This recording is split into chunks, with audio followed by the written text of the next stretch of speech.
Olá, eu sou Felipe FM, site JC Repórter. Hoje aqui nesse bate-papo com nosso amigo aí, Carlos Copioba, professor aqui em nossa cidade. E falando aí, né, essa questão cultural, no dia de ontem, ele realizou um trabalho aí, um projeto aí, voltado também, né, para a valorização da questão do nosso folclore. E ele vai bater esse papo com a gente aqui, como foi que foi construir esse projeto, também como ele viu a participação do público em relação aí a toda essa dinâmica que foi trabalhada no dia de ontem. Bom dia, professor. Bom dia, JC, bom dia a todos os ouvintes do blog JC Repórter, né, do site, da rádio também. Enfim, eu sou professor do Colégio São Felipe, né, que era o antigo Colégio Cenecista. E aí, cerca de um mês e meio atrás, a gente, numa reunião lá de professores, né, reunião pedagógica, a gente pensou na ideia de construir um projeto relativo ao folclore, né, a comemoração do mês do folclore, que é esse mês de agosto, e mais especificamente ontem, dia 22, né, que foi o dia do folclore brasileiro. É um momento em que a gente celebra uma série de manifestações culturais, né, artísticas do nosso povo brasileiro. Então vai desde as lendas, né, parlendas, as histórias, os contos indígenas, afro-brasileiros, de tradição europeia também, né, as histórias dos portugueses, assim, enfim. E cada uma individualmente ou todas misturadas, né, como a gente tem várias histórias, a exemplo da festa de Reis, né, que é uma festa que engloba tanto a tradição europeia como parte da tradição africana.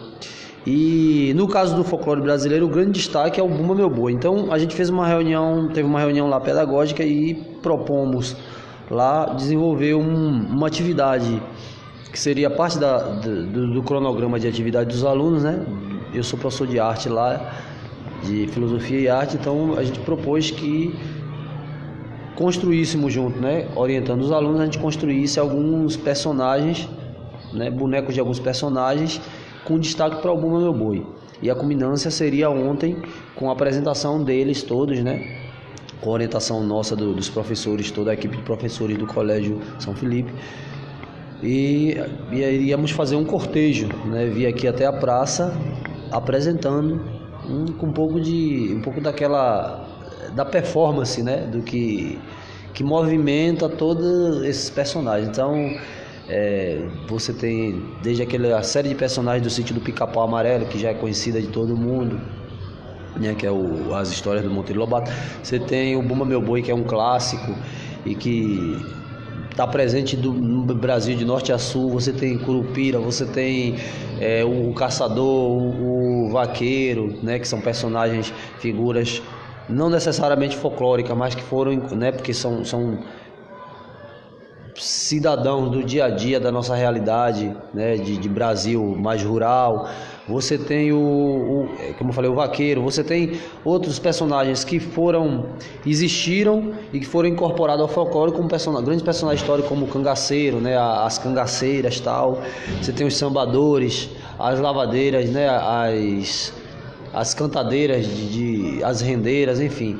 Então a ideia era trazer os meninos vivenciando, né, de certa forma, teatralizando todas essas figuras e tendo ali como destaque, como carro-chefe, o Bumba Meu Boi junto com a mulinha, né, e toda aquela encenação.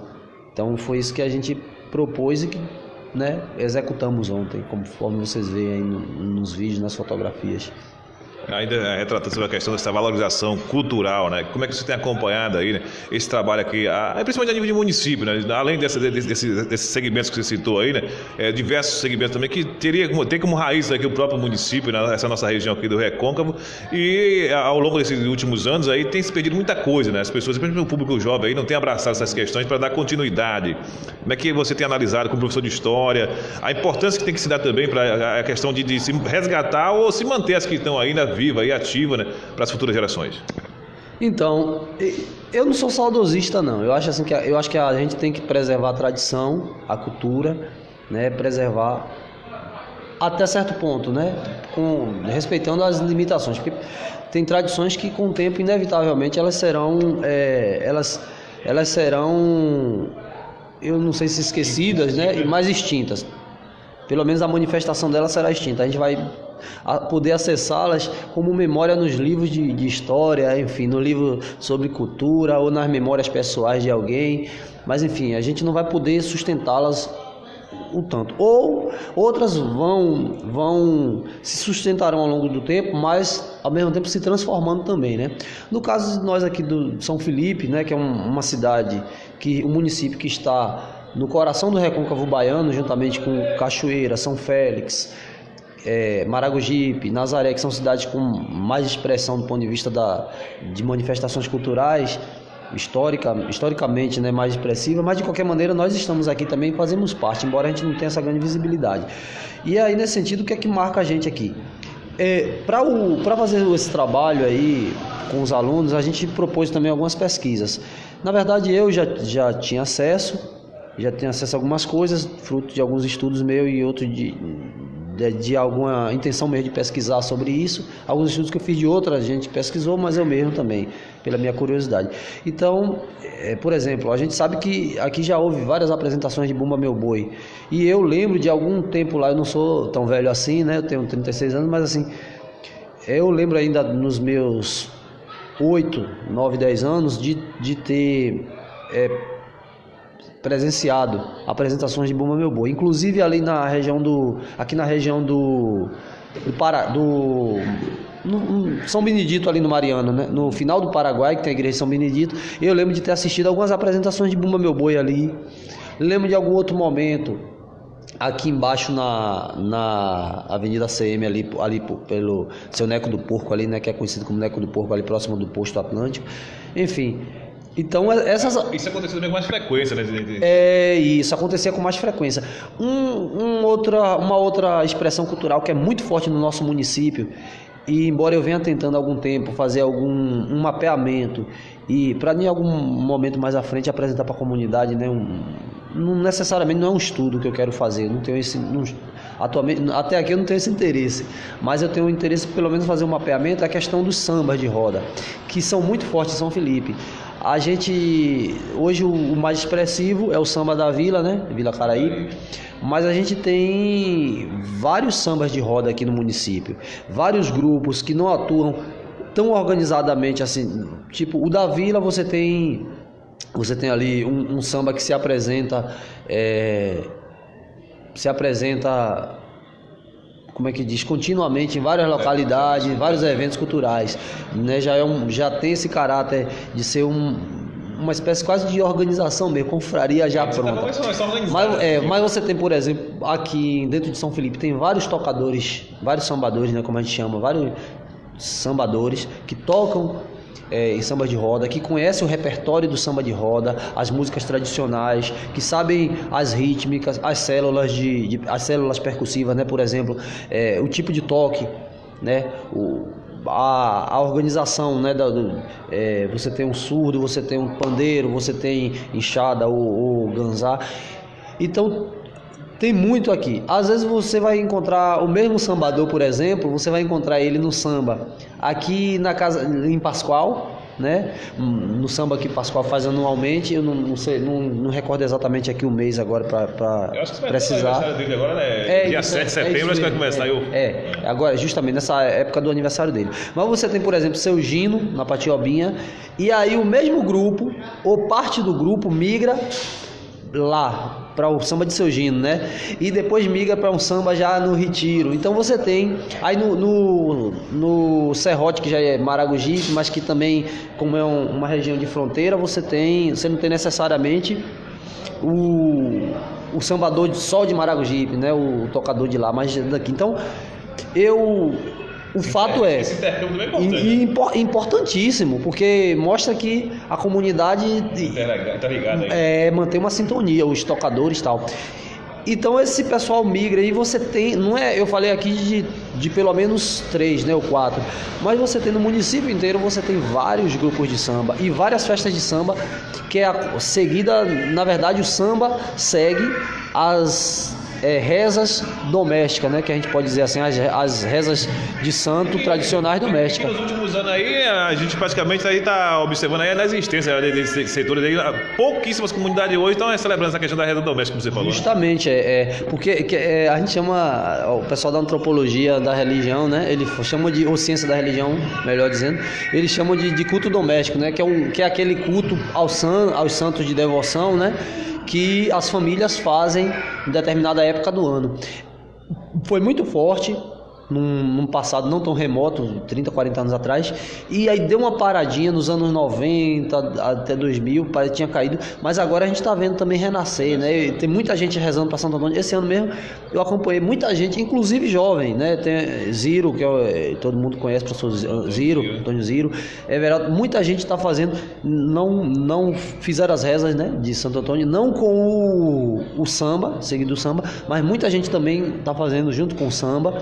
Então, assim, meio que tá vindo um retorno, que é uma galera mais jovem. Ainda retratando a questão do samba, né? Principalmente, né, nas nossas comunidades lá, quando envolvia a reza, né?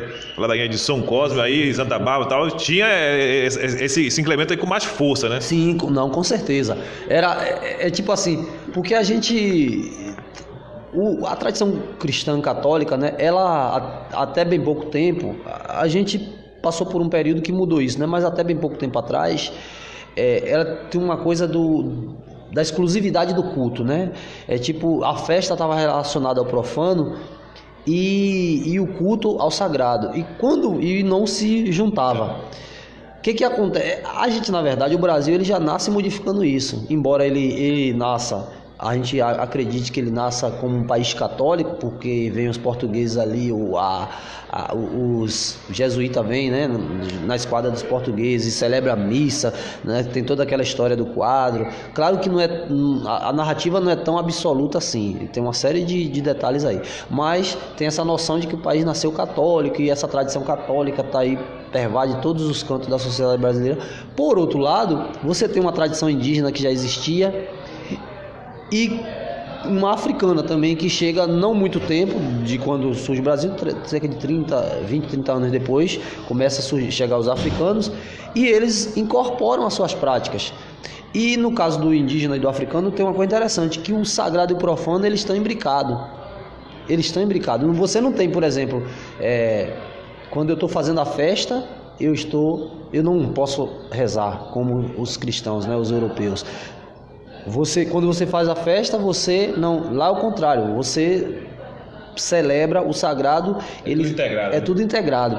Essa coisa passa pra gente, né? Quer dizer, não se faz samba depois de uma reza, porque a tradição católica assim ensinou, não. A gente aprendeu isso com nossa contribuição africana, indígena, né?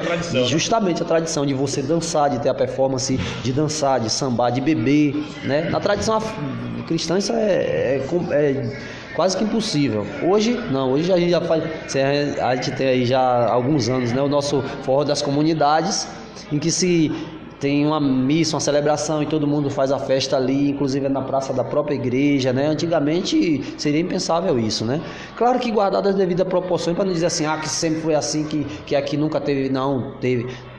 É possível dizer que até na época do Padre Messias ou Padre Sena que se tinha uma festa também católica, mas não com essa associação aos elementos. Não vai haver uma festa católica com um baticum, né, de tambores e o povo dançando e gente caindo dizendo que está incorporando, né, ou incorporando de fato alguma entidade lá tal, e ao mesmo tempo dizendo que é católico. Você não veria, seria muito difícil. Graças a Deus que a gente consegue hoje ter uma relação mais flexível com isso e admitir isso, entendeu? E participar. E nesse momento agora a gente está vendo um renascimento disso. Na verdade é um reflorescimento de uma coisa que já sempre existiu. Teve um momento que é normal, né? A nossa caminhada histórica é assim, você vai ter algumas coisas que vão estar mais em evidência num determinado momento, em outro não, paciência. E também depende dos incentivos, né? A gente tem uma tradição neopentecostal, né, que está se firmando no Brasil já vem há algum tempo, já se estruturando. Não sei se dá para falar tradição totalmente, né, mas você tem um movimento que já vem se estruturando há cerca de 30 anos, ele tem ganhado força nos últimos 20, então, e que torna meio que inconciliável a relação com essas práticas. No caso do catolicismo parece que é mais flexível.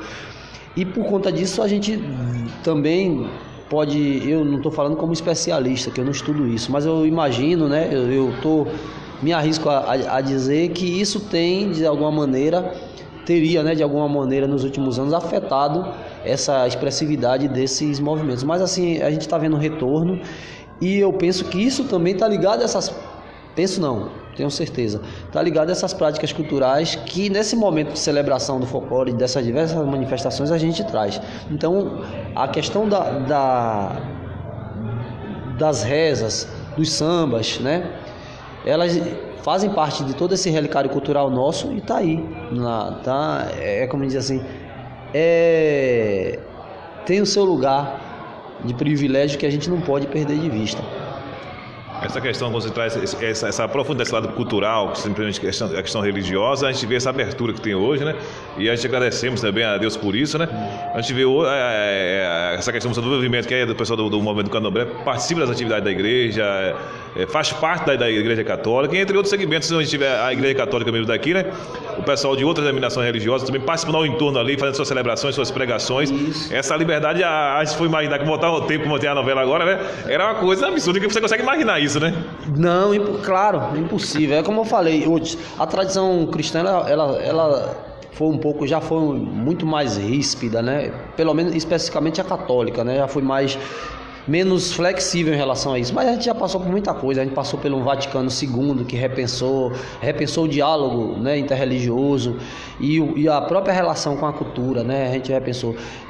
Há quem diga, eu tenho algumas ressalvas, mas há quem diga assim que João Paulo teria sido um padre que fez algumas aberturas consideráveis nesse sentido, um papa, né, que fez algumas aberturas consideráveis nesse sentido de fortalecer essas relações de diálogo.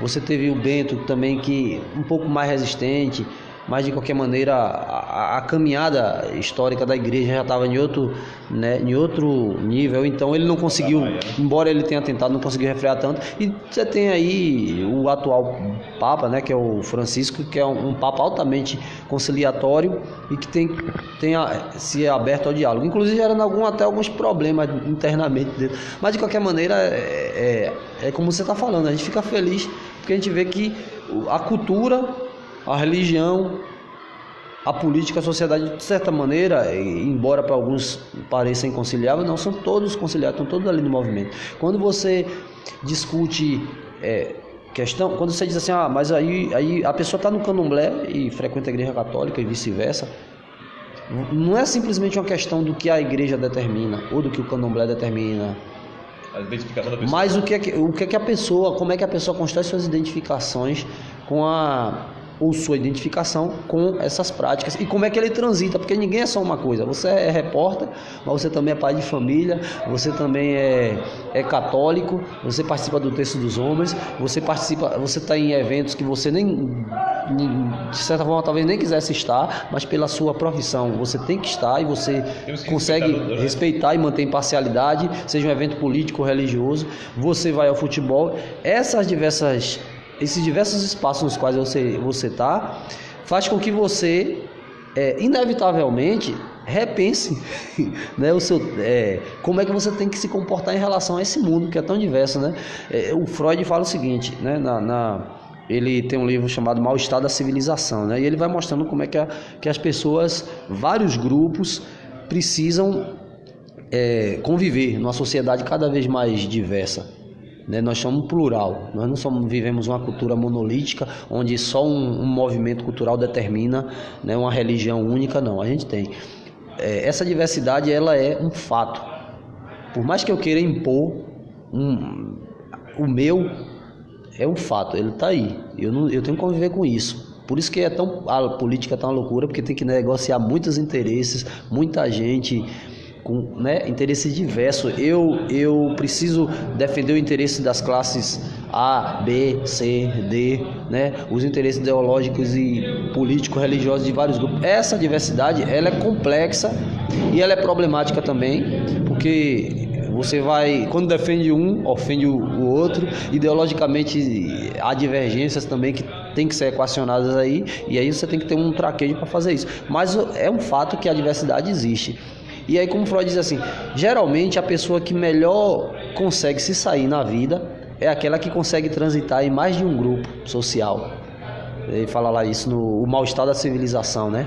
Que ele vai mostrando o choque das civilizações também, que já é um outro autor que fala, mas enfim, você tem aí uma diversidade, e quanto mais você conseguir transitar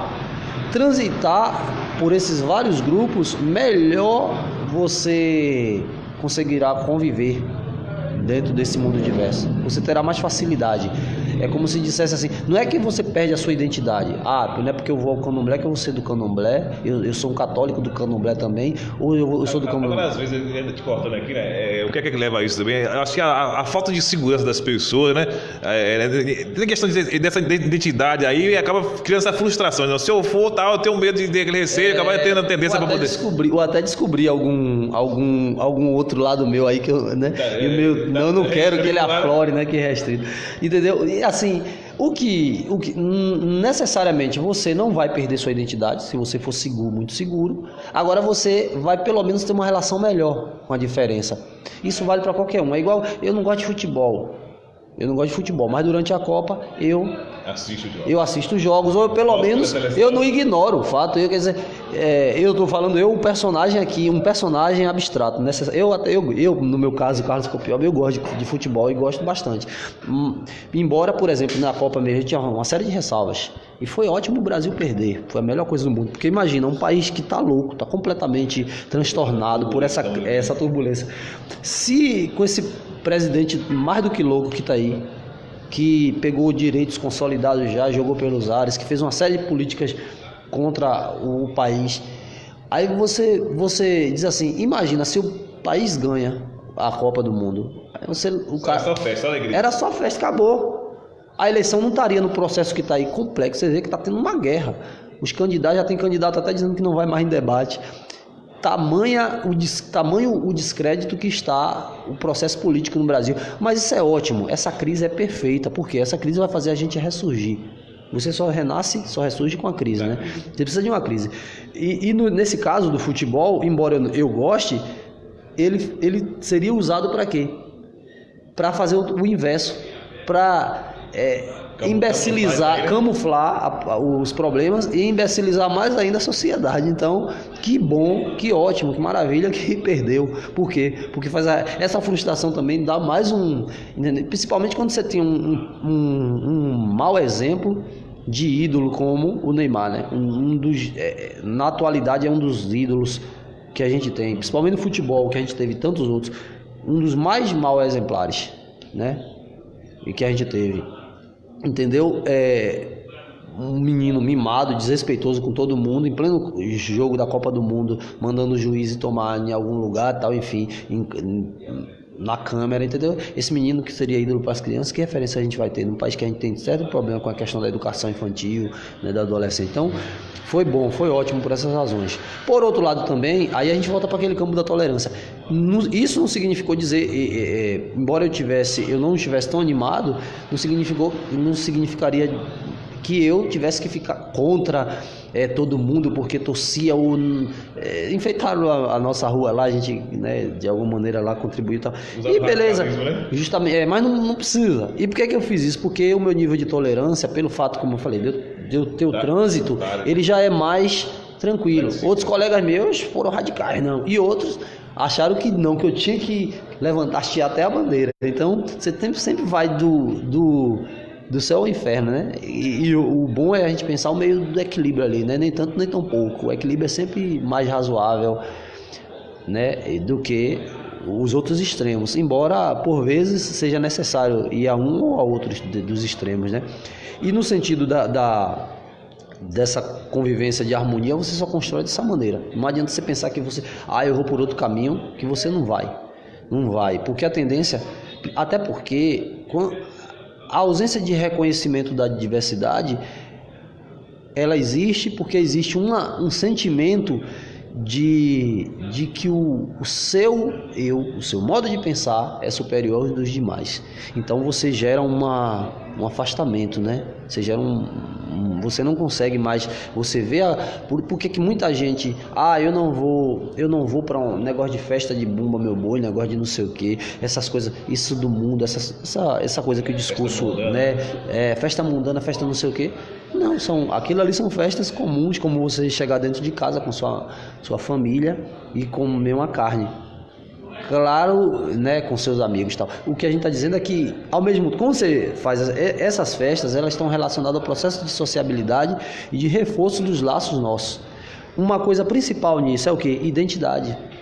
A identidade do brasileiro, ela não se sustenta, por exemplo, no mito do Halloween, né? Na festa do Halloween que tem em outubro, então em outubro nos Estados Unidos, que é a chamada Festa das Bruxas, né? É bonita, tem, como é que diz, tem relação com algum culto de demoníaco lá, como alguns gostam de dizer, eu não sei, nem me interessa. O que eu tenho que reconhecer é que aquilo é parte da identidade cultural do povo norte-americano e que eles preservam porque eles sentem que ali uma vez mais eles fortalecem sua identidade.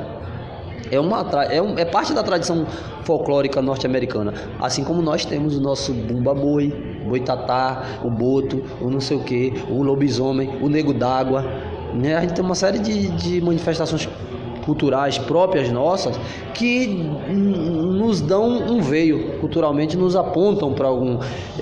faz parte da remanescência da nossa construção como povo, né? Então, os mitos indígenas, né? Os mitos africanos, afro-brasileiros, né? As lendas. E aí tem uma coisa interessante. Se você olhar todos os grandes presidentes ao longo da história do Brasil, com destaque para Vargas, todos eles souberam olhar para essas tradições. Todo governo nacionalista, a primeira coisa que ele faz é pegar as tradições, as práticas culturais e botar em evidência. Vargas fez assim durante os seus anos. E olha que Vargas teve ele foi um presidente que ele foi considerado um populista, ao mesmo tempo ditador. Ele tem uma fase que ele é um governo democrático, mas ele tem uma fase que é um governo... A primeira fase dele é considerado um ditador.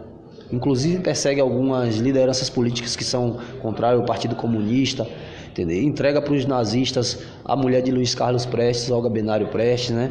E que era uma alemã, e ele entrega ela e ela morre lá nos campos de concentração nazista. A filha de Carlos Prestes e a neta, até hoje a neta viva ainda, não perdoa Vargas por isso, que é da fase de ditadura. Ao mesmo tempo foi o presidente depois dele só Lula. Passou Juscelino e Lula. O único que conseguiu ter uma popularidade tão grande. Mas por quê? Porque ele fazia essas políticas, ele sabia a importância de valorizar essas tradições. Vargas pega a capoeira, que até a década de 30, né? Até o início do Estado Novo, que é em 37, Vargas, a capoeira é contravenção penal. Você ser pego jogando capoeira, ou você pega na rua andando com um birimbau, você vai ser preso. Vargas diz, não, esse é o esporte nacional. O primeiro esporte que a gente pode dizer oficialmente brasileiro. Hoje já tem até o frescobol, né, que é o vôlei praticado nas praias do Rio de Janeiro.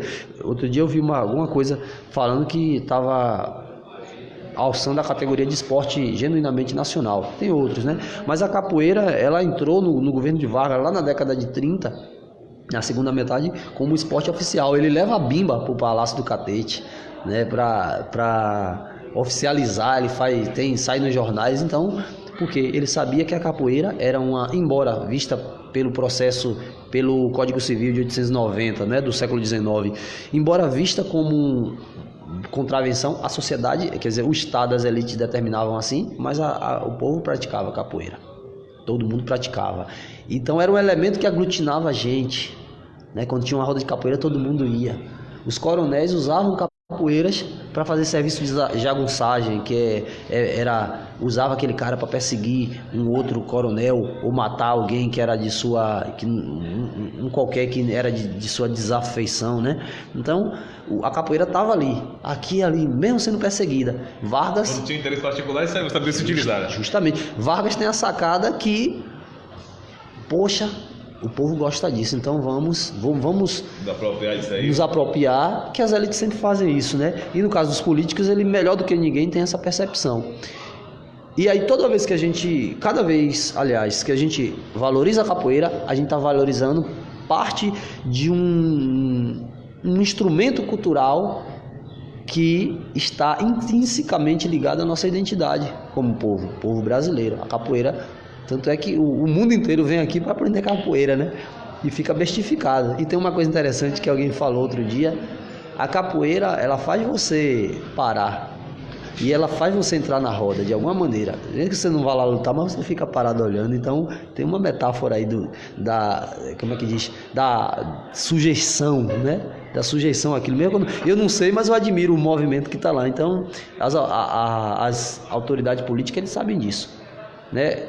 Tá aí, o candidato que quer conquistar a gente, quer conquistar o povo, ele pega aquilo que... Se utiliza essa ferramenta aí, né? Aquilo que seduz o povo, né? Por mais que diga que não. E o folclore, ele carrega muito disso. A data do folclore, por exemplo, 22, foi instituída em 65. Veja que 65 é um ano após o golpe militar, que é em 64. Um ano depois, os militares vão lá e instituem, pega aquela tradição do folclore, um pouco da tradição de Vargas e Monteiro Lobato e companhia, e institui, em 22 de agosto de 65, institui o Dia Nacional do Folclore. Por que os militares fizeram isso?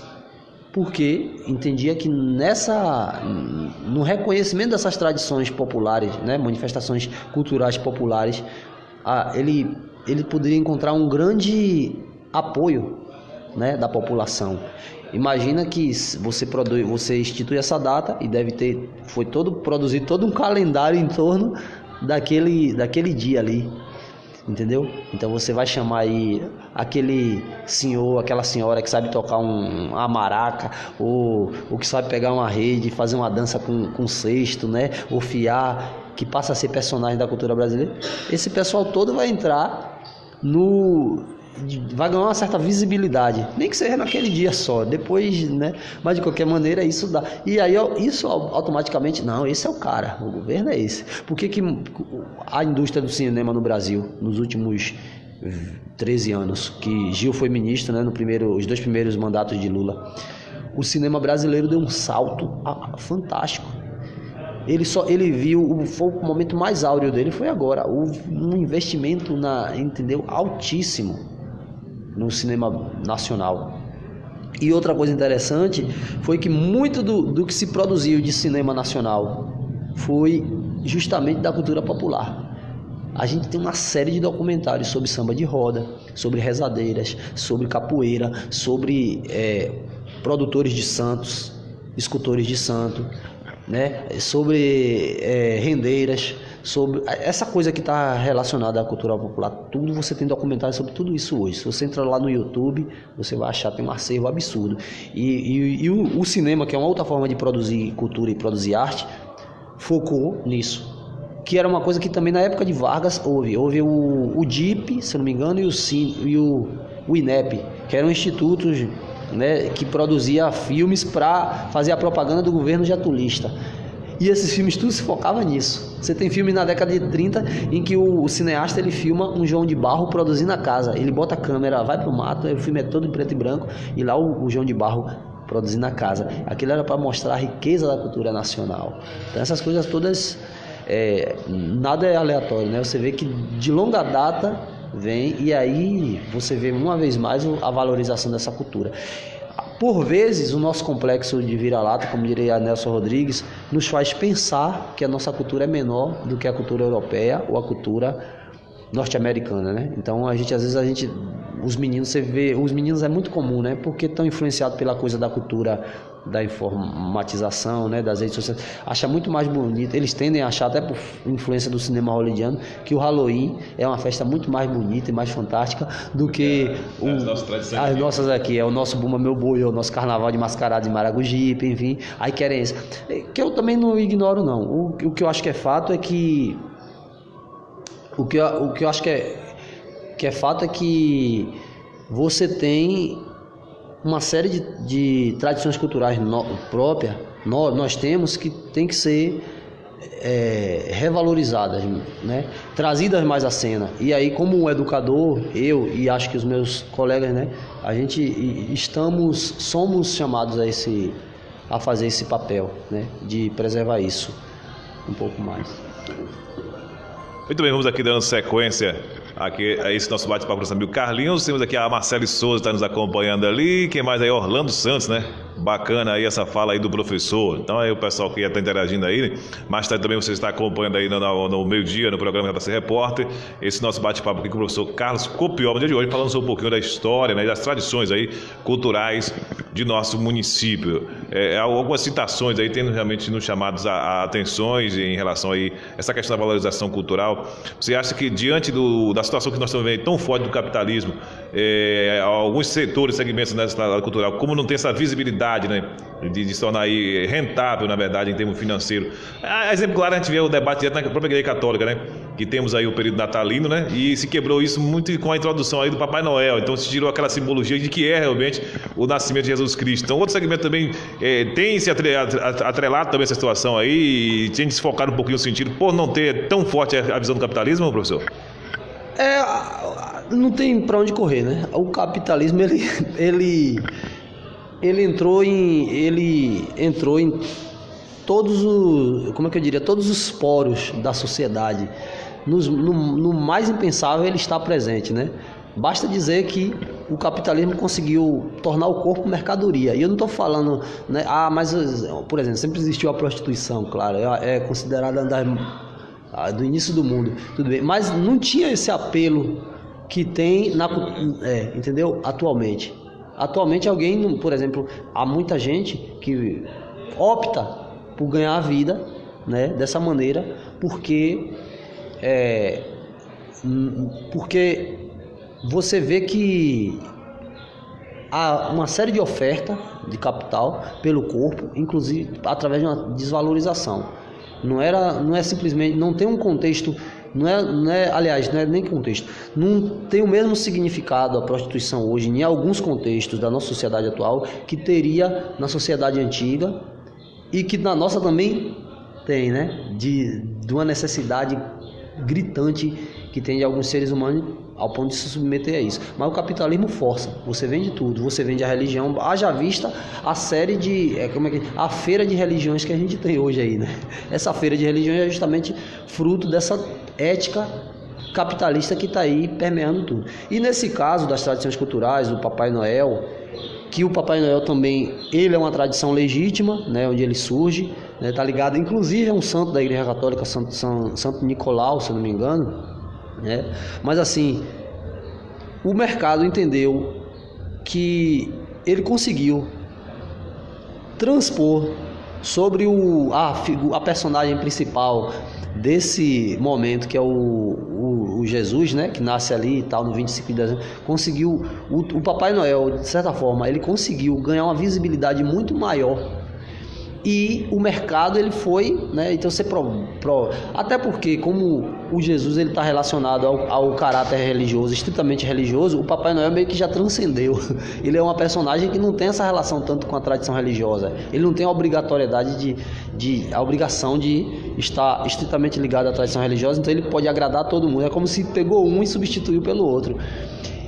E aí entra o papel também, novamente, o papel da educação nossa e nós como educadores e da igreja também. Apesar que eu acho que não significa também dizer, eu não sou a favor, embora eu não seja um padre, né, ou um pastor, eu não sou tanto a favor que se diga assim, mas negócio de Papai Noel eu não sou. Eu como na Páscoa, dizer negócio de coelhinho da Páscoa.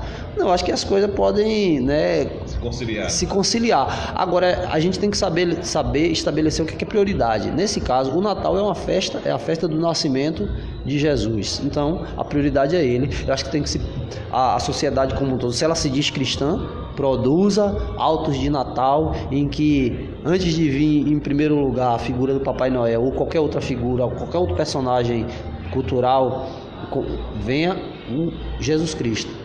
Né? Ele que é a grande figura dessa, mais do que personagem, porque personagem pode estar ligado a uma imagem do real falseada, né? Do real, uma representação do real, não necessariamente seja o real, né? Então, mas assim, vamos pensar assim como figura histórica. Jesus é que tem que ser o centro, né?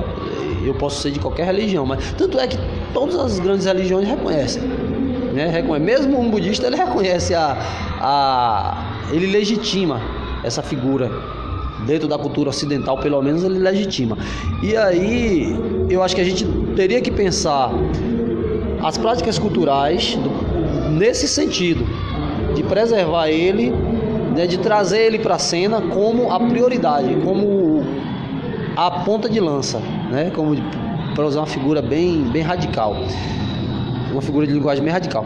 Mas a questão do Papai Noel, ela não necessariamente não precisa ser abolida. A questão é como é que a gente concilia, sendo que, na minha opinião, por reconhecer a data, eu acho que a prioridade seria dele. Mas aí volto e digo, o apelo do mercado e de certa forma uma conivência nossa também afeta, porque quer dizer, quando eu escolho ter o Papai Noel em detrimento do Jesus, há pessoas que se irritam até quando você faz uma fala dessa. Tem gente que até se incomoda, que bobagem, e não tem nada de bobagem, é uma questão de reconhecer uma coisa que é legítima, né? O momento é de Cristo, né? O Papai Noel entra depois, bem depois, então você tem que reconhecer que é o dono daquela data. E nesse caso de Jesus, que a gente está falando da personalidade religiosa, é mais importante ainda, se torna mais fundamental ainda que se preserve, né? Porque você não está falando mais não é trocar, como é que diz, Papai Noel por Lampião, é trocar Jesus por Papai Noel, que aí é meio complicado, né? Né? Pelo menos para a tradição, para uma tradição cristã no Ocidente, ou esse Ocidente que se arroga tão religioso, tão cristão, é meio que contraditório. E aí, com certeza, o apelo do mercado é isso, porque também fica difícil, embora haja uma ética protestante, como diria um pensador lá do século XIX, Max Weber, né? E o espírito do capitalismo, eu acho que, e se fala muito em teologia da prosperidade, eu acho meio complexo você associar Cristo ao capitalismo, ou pelo menos transformar ele numa figura de mercado, embora o tempo inteiro esteja sendo feito isso, mas isso foge à regra básica. A figura de Papai Noel, ele sustenta melhor isso, né? O bom velhinho que traz o saco cheio de presente, que a gente pede, mas a gente não sabe como é que ele faz para produzir esse presente, mas ele vai trazer, vai nos dar, né? A criança que acredita que o presentinho lá que a mãe trouxe, né? Sem contar que tem o Natal, eu sempre vi o Natal com certa desconfiança, porque a gente faz um Natal, em alguns momentos a gente até tentou sair disso, mas a gente faz um Natal, a gente enfeita nossas casas como se a gente vivesse no inverno europeu, norte-americano ou no inverno europeu, né? Ou então no norte-americano. Isso é meio maluco, porque você vive a gente está em pleno verão, 25 de dezembro aqui, a gente já entrou no verão, e no entanto a gente se comporta como se fosse inverno, né? A gente faz uma decoração de Natal que é toda, tirando as luzes, que luzes é bonito, né? Aquela coisa das árvores, da luminosidade, né? Isso é muito bonito. Tirando isso, o demais, aquele pinho verde, é meio louco, né? Eu penso sempre que é bom a gente adaptar. A gente pode aí volta para a questão da tradição. A gente não tem que seguir uma tradição assim cegamente, sem reavaliar. Acho que a gente pode fazer. Eu lembro que minha avó fazia para dar realidade, não tinha condição de comprar árvore de Natal tradicional, então ela pegava um galho de árvore, né, seco, e aí comprava algodão e modelava todo de algodão, e depois ia botando lá uns penduricários lá de alguma recorte de livro, né, bolinha, fazia um monte de coisa e ficava muito criativo, muito bonito. Eu achava mais interessante. De qualquer maneira é aquela coisa, aí eu volto, acho que o complexo de vira-lata que a gente tem faz a gente achar que é feio, por exemplo, tem acho que, se eu não me engano, Ademir Martins, um pintor nordestino aqui, acho que é do Ceará, de Pernambuco, que ele fez uma Santa Ceia em que Jesus é um Jesus bem brasileiro, bem nordestino, né, todas as personagens, e tem uma mesa cheia de fruta, repleta de frutas. Eu acho bacana essa cena porque ela adequa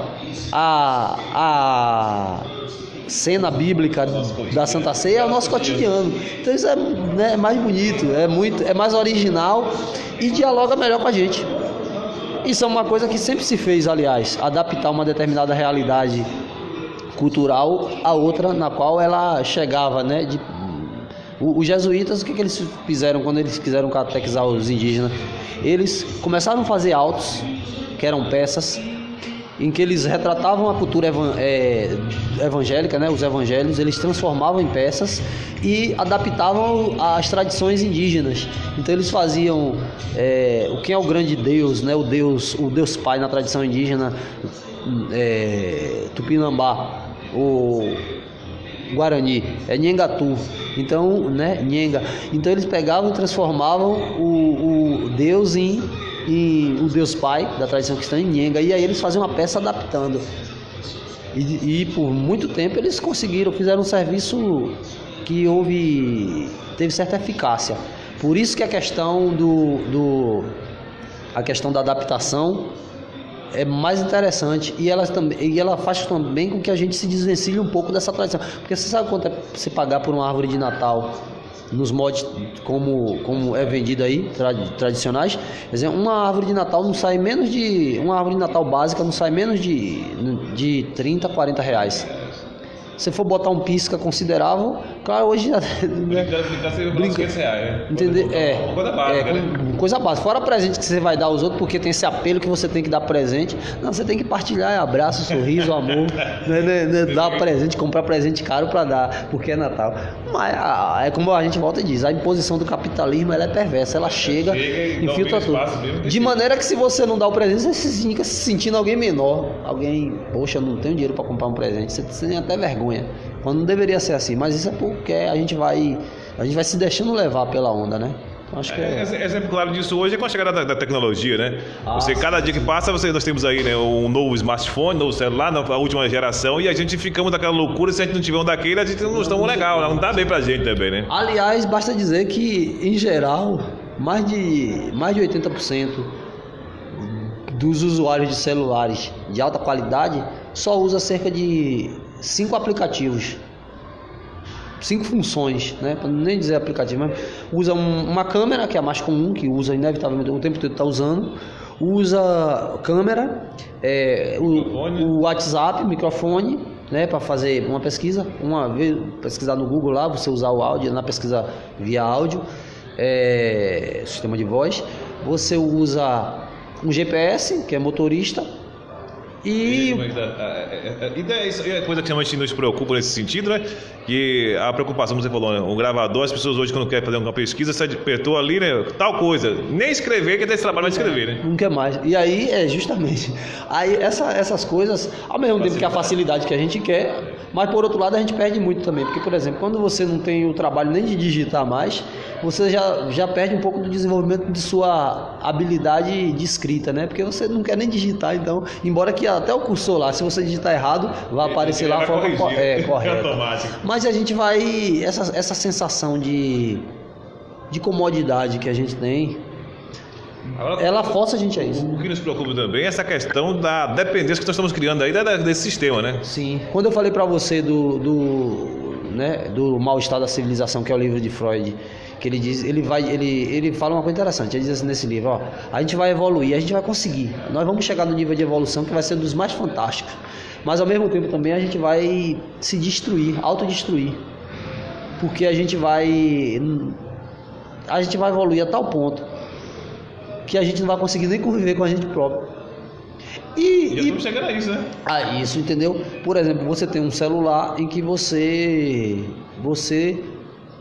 se desconecta da realidade real para viver simplesmente a realidade virtual. Aí você conversa com todo mundo, mas você não estabelece relações, vínculo afetivo. Tem um filme interessante da década de 90, que é com Sylvester Stallone e Wesley Snipes, né? Que é eu não lembro o nome do filme agora, mas é um filme muito interessante. Não. É um filme... o Wesley Snipes, que é um ator negro, né? Ele é o vilão. Ele tem até o cabelo pintado eu acho que e aí lá eles congelam, eles pegam os vilões e congelam numa máquina de larga. Só que ele, por alguma razão, ele comete lá um crime absurdo lá e mata várias pessoas, né? Tipo uma chacina. E aí ele congelado, a pena dele perpétua é ficar congelado. Aí depois ele acorda. E aí o filme começa no futuro. E aí no futuro aparece o soldado Sylvester Stallone, né? Sylvester Stallone é o soldado lá, o herói do filme, né? O protagonista do bem. E aí ele convive com uma policial, e com essa policial eles têm a relação sexual deles é virtual, eles botam no aparelho. Só que o Sylvester Stallone, na verdade, ele viveu na outra época. Então ele não suporta isso. Ele acha, não, as pessoas têm que ter contato. O filme, na verdade, já está fazendo uma crítica a isso que assim. E hoje é comum. Hoje você tem essa coisa das relações virtuais, estão aí mais do que comprovadas, né? E o mais interessante, né, que eu acho que é muito interessante desse filme, a sacada do diretor e do autor, que eu não sei se são as mesmas pessoas, é que a impessoalidade nas relações. Você não tem mais uma relação de contato físico com o outro. Isso é horrível, porque ao mesmo tempo isso distancia a gente a tal ponto. Chegamos ao extremo aí. Ao extremo. E o Freud, ele aponta para isso. Um livro da década de 10 ou de 20, se eu não me engano, em que ele já apontava os riscos disso. Agora imagine a reflexão, né, o entendimento de um homem desse na década de 10 com essa visão para a nossa realidade hoje. Nossa realidade hoje. Ele falando disso, ele dizendo que a gente foi construindo vários mecanismos de desenvolvimento, de aperfeiçoamento. A gente conseguiu desenvolver vacinas, tecnologia. Você tem, ele sabia, por exemplo, que você já ia, ele sabia não, né? Ele já vislumbrava a possibilidade de existir uma sociedade toda controlada por robôs, ou pelo menos auxiliada, né, por robôs. Mas ele diz, olha, isso pode conduzir a gente a uma série de problemas que se tornam incontroláveis, e a própria extinção. E aí, por exemplo, o capitalismo, ele sobrevive de quê?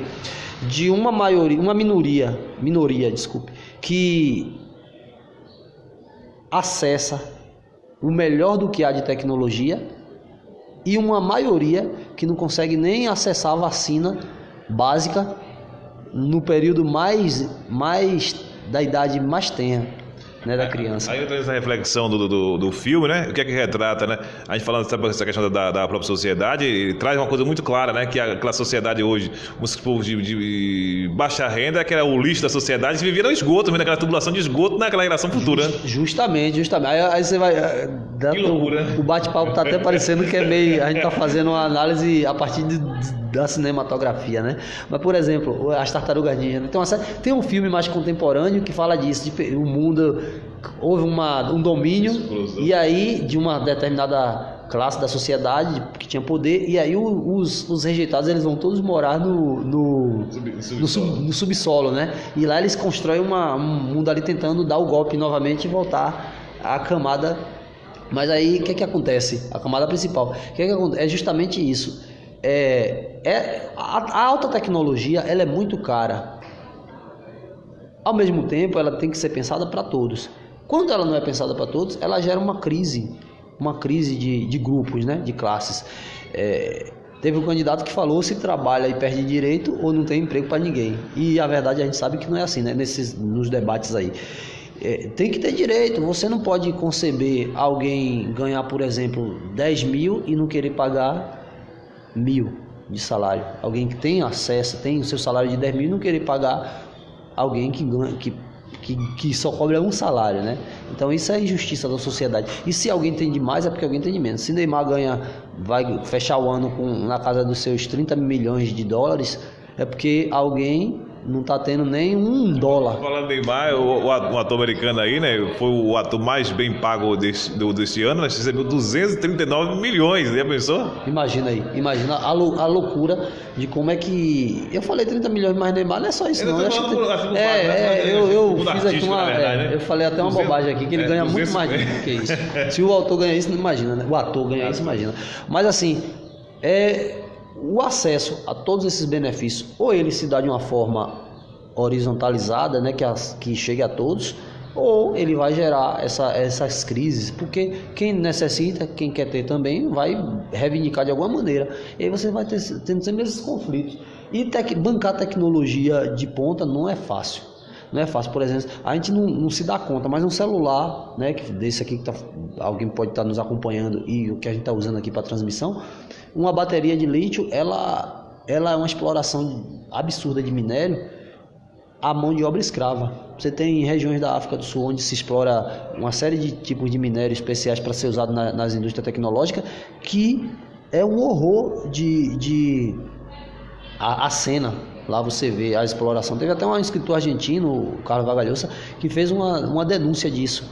Na Burkina Faso, que é um país africano, crianças ali trabalhando em condições nenhuma, primeiro trabalho infantil e depois em situações de semi-escravidão, de escravidão mesmo, semi-escravidão não, de escravidão mesmo, para retirar um determinado tipo de minério lá que é usado na indústria tecnológica da comunicação. E as pessoas, ninguém sabe disso, ou quem sabe não está nem aí, né? A exploração de ouro em boa parte do continente africano, para Romanel, que é uma das grandes empresas, né, de joia, uma grande joalheria internacional. Então tudo isso tem esse custo. Em tecnologia não sai de graça, né? Porque claro que você vai criando, facilitando, você pode produzir formas, né, de gerar energia mais sustentáveis e mais saudáveis, mais democráticas, mas até lá é um processo longo e há interesses também de que nem haja isso, porque aí você perde. Muito bem, né? As pessoas que continuam aí nos acessando aí através da nossa live aqui, né? O professor Alex Moraes, é ele? Ele tá... professor de história, ele gosta também da história, né? Estudioso. Olha, professor, vamos marcar aí qualquer dia desse aí, né? Uma roda de conversa aqui. O Carlos Copião vai estar aqui convidado. Vamos estar convidando. Quem gosta muito de roda de conversa é Padre Walter, né? Ele sempre concordou, convidou comigo, o pastor Marcondes também, o apóstolo Marcondes também. Disse, vamos marcar para convidar o pessoal para fazer uma roda de conversa, pegar uma temática aí, né? E vamos combinar aí para a gente fazer, trazer essa temática aí. Não só essa questão do tema relacionado à questão cultural, mas outras temáticas também está debatendo aí, essa questão do próprio direito, então em outras ações nesse sentido, as mudanças como a gente falou aí, vamos trazer aí, vamos combinar aí, em breve, esse roda de conversa ao vivo aqui também na nossa live, no Facebook, YouTube, site JC Repórter, e quem sabe também ao vivo pela São Felipe FM. No dia de hoje, a correria é grande, sei que Carlinhos está aqui abafado também para os seus afazeres, também tem umas coisas a fazer aqui no dia de hoje, agradecer a sua participação, deixar sempre o nosso espaço aí à sua disposição, para a gente estar trazendo aí esse diálogo e compartilhando um pouquinho, né, dessa questão cultural com a nossa comunidade. Bom, JC, e que felicidade, né, ver aqui o professor Alex aí, tal, o senhor Orlando Santos, que eu não sei se é Orlando aqui, não sei, enfim, Marcele Souza, uma ex-aluna minha, um abraço, Marcele, um abraço para todos que estão acompanhando a gente aí, satisfação, na verdade foi mais do que foi quase que uma entrevista, né? É tudo de prova, chegou aqui, vamos fazer aqui uma experiência, vamos fazer esse novo teste aqui, né? Isso, espero que a gente, né, espera que as falas tenham sido, como é que diz, contributivas de alguma maneira, né, para o entendimento das temáticas que a gente tocou aqui, em especial do tema do folclore que a gente celebrou ontem, né, folclore nacional, né, algum comentário que se possa fazer contrário a alguma das nossas afirmativas aqui, a gente está aberto aí, as redes sociais estão aí, espero, e feliz também, é bom que a gente possa ter esse momento para a gente fazer um diálogo mais sensível, né, a vários temas, sem necessariamente entrar na birra dos conflitos, porque a gente está num momento que está tendo o tempo inteiro guerra de valores, de ideologia, a gente está chegando nisso e a gente não está nem... Justamente. Eu confesso que sobre alguns aspectos eu até sou também, porque eu acho que é a forma de reformar o pensamento e a própria sociedade. Mas eu acho também que a gente pode, inclusive, ser radical dentro do diálogo, né? Estabelecer isso. Você também não pode ser tudo, justamente, funcionamento, você tem que estar... Justamente, e sobretudo isso, pensar a diversidade, pensar que é possível. Tem vários temas que a gente pode acessar, inclusive contribuição. Por exemplo, o professor Alex é advogado, né? Além de historiador, é advogado, então tem duas frentes em que ele pode dar um auxílio, necessariamente não vai cobrar por isso, mas assim, dar informações básicas do direito que às vezes a gente precisa, né? Tem os religiosos aí, eu acho que a gente seria ótimo esse momento e a gente precisa disso mesmo. Vamos pensar aí, uma satisfação poder ter falado tudo isso que eu falei aqui, ter tido a minha disponibilidade. Aliás, você sempre deixa os microfones, né, das suas mídias aqui abertos pra gente, sempre foi assim, eu sou muito grato a isso, além de que a gente já é parceiro lá no Consegue, né, que a gente fez algumas atividades juntos, sempre a gente teve em alguma coisa, e eu fico muito satisfeito de poder contar com sua ajuda, né, e seu empenho, e ao mesmo tempo sua consideração também por mim, como eu faço um grande esforço em levar o nome o seu nome pessoalmente e o nome dos seus meios de comunicação. Então, meu abraço a todo mundo, minha satisfação de estar aqui e que a gente estabeleça outros momentos mais de conversa também, né, para bater esse papo. Uma mesa maior, né?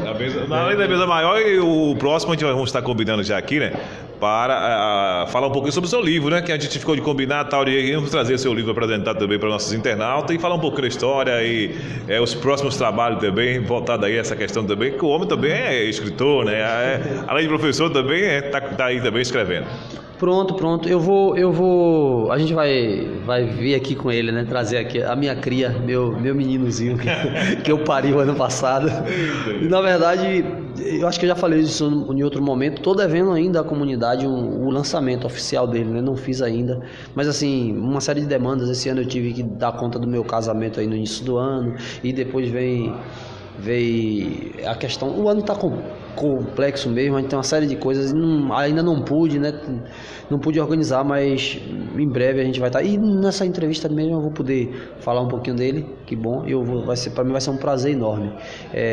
Muito satisfeito, muito feliz em poder estar aqui. Um enorme, agradecimento a todos por essa possibilidade. Pena que o nosso tempo hoje foi um pouquinho escasso, mas vamos combinar aí, né? Vamos marcar aqui com antecedência, vamos estar divulgando nas nossas redes sociais também, nesse bate-papo, o horário que a gente vai começar a nossa transmissão também, para as pessoas aí ficar antenadas e programadas para poder participar com a gente, né? Não é só a gente aqui não, a população também pode estar interagindo aí. O professor Alex mandou o que ali?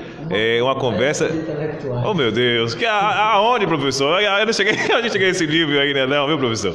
Então, um abraço. Eu concordo com ele. E aí professor, né?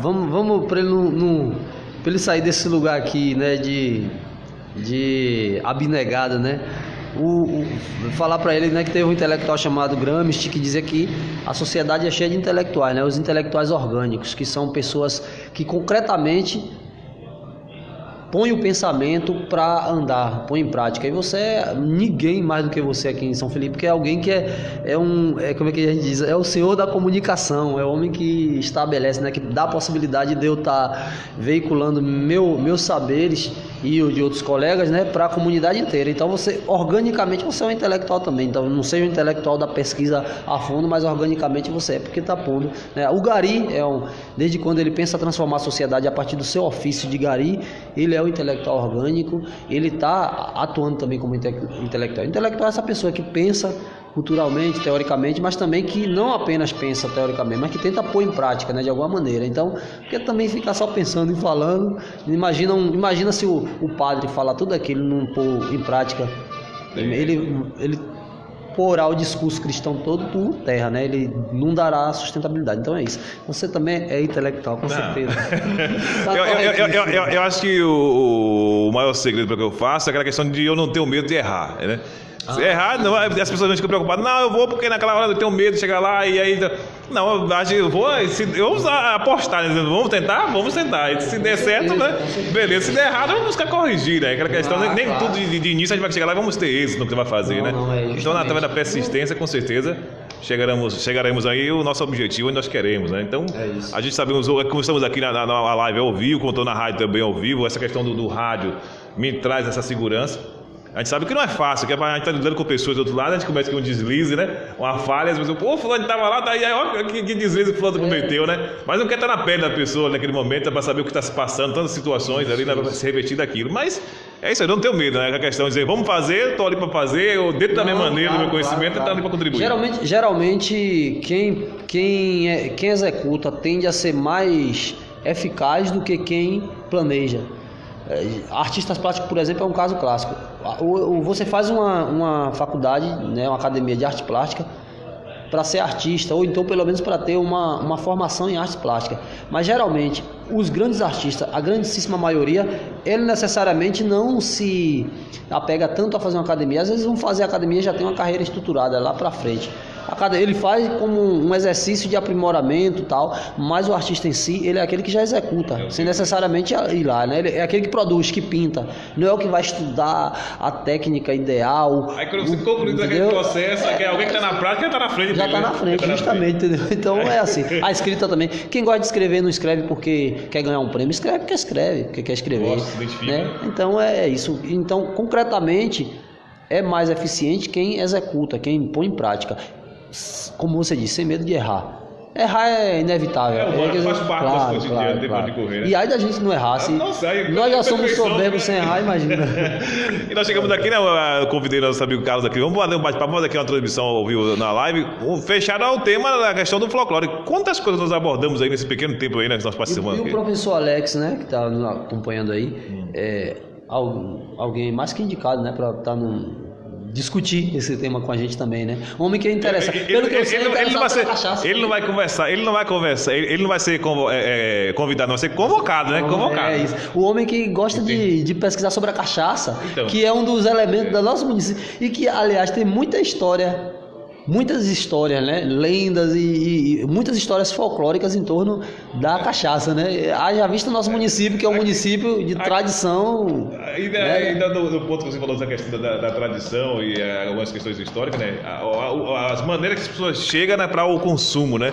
Mas identificar com alguns dizem, não, eu vou tomar um para tomar um banho, vou tomar um para despertar, não, agora eu vou tomar um para tomar um almoço. Agora no final do dia tá bêbado, né? Outros dizem, não, tô com a virose, vou tomar uma com limão porque vai curar meu. Ontem eu tava assim meio, né? Aí alguém falou assim, rapaz, tome uma com giló, com gengibre que vai. Aí eu falei, rapaz, imagina. Aí ele, não, porque eu tomei ontem eu tomei umas 3. Eu falei, eu disse, eu não bebo, né? Eu não bebo, então não dá pra mim não. Mas é uma boa justificativa pra beber, né? A criatividade é incrível pra quem consome. Aquela questão, ele vai buscar sempre uma justificativa. Não, rapaz, eu vou ter que tomar um demais pra poder despertar, ficar realmente aceso, né? Meio de se eu tomar pra abrir apetite, eu não consigo comer, né? Com certeza. É complicado. Tá bom, é isso. Então é isso, Zé. Um abração mais uma vez e obrigado. Muito, muito satisfeito de estar aqui, muito feliz. Valeu aí, obrigado mais uma vez aqui ao professor Carlinhos conosco, né? Agradecer aí aos internautas, as pessoas que nos acompanham, ajuda aí a compartilhar todos os dias aí, né, o nosso material nas redes sociais. Também o acesso ao site JC Repórter, além de ouvir a São Felipe FM, né? Toda uma roupagem, graças a Deus, aí tem mudado muito sua programação, né? Das 5 da manhã até as 23 horas, locução ao vivo, né? O passeio começa às 5 da manhã, depois ele vai ele abre a programação e fecha, né? Abre e fecha, né? E eu tô pelo meio aqui, né? Na circulância, agora com essa questão das novas ferramentas, a gente tem essa facilidade hoje de estar também sempre ao vivo para a live, também ao vivo para São Felipe FM e fazendo esse intercâmbio sempre aqui na nossa programação dinâmica. Então, a gente agradece a todos, obrigado aí, mais uma vez, obrigado, professor. Obrigado. Até o próximo, em qualquer momento, em qualquer lugar aí ao vivo, né? Com mais um flash ao vivo aqui na programação.